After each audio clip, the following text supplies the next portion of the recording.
Méditation du 3 août. Ce n'est pas une hyperbole. L'Éternel, Dieu compatissant et qui fait grâce, lent à la colère, riche en bienveillance et en fidélité. Exode 34, verset 6. L'hyperbole est un procédé littéraire qui consiste à exagérer délibérément des quantités, des qualités et des caractéristiques dans le but de provoquer des sentiments, des impressions et des réactions fortes. Son utilisation abonde dans la littérature, le langage familier, les publicités commerciales, les textes de plaisanterie et en politique. Par exemple, il est très courant de désigner une personne très heureuse avec l'expression « il a le sourire jusqu'aux oreilles ». D'autres exemples sont « il est fort comme un bœuf » pour « il est très fort ». « Je suis mort de fatigue » pour « je suis très fatigué ». Et « elle est trempée jusqu'aux os » pour « elle est complètement mouillée ». La Bible, en tant que composition littéraire, utilise également l'hyperbole. Un exemple clair est celui de certaines des descriptions que nous trouvons dans le livre de Jonas. Ninive était une grande ville. Jonas 1, verset 2. Ninive était devant Dieu une grande ville de 3 jours de marche. Jonas 3, verset 3. Sur la mer, Dieu souffle un grand vent et il s'éleva sur la mer une grande tempête. Le navire menaçait de se briser. Jonas 1, verset 4. Les marins furent saisis d'une grande crainte. Jonas 1, les versets 10 et 16. Dieu prépara un grand poisson. Jonas 1, verset 17, version du second.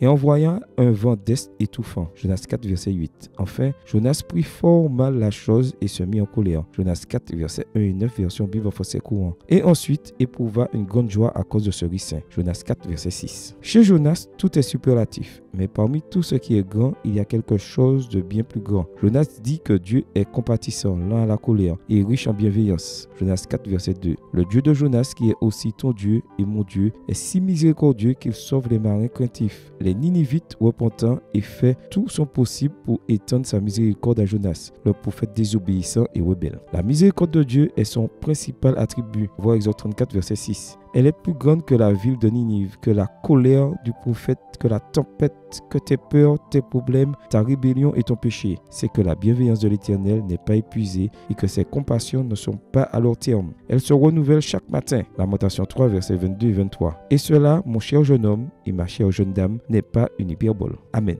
Bonne journée à toi et que le Seigneur te bénisse.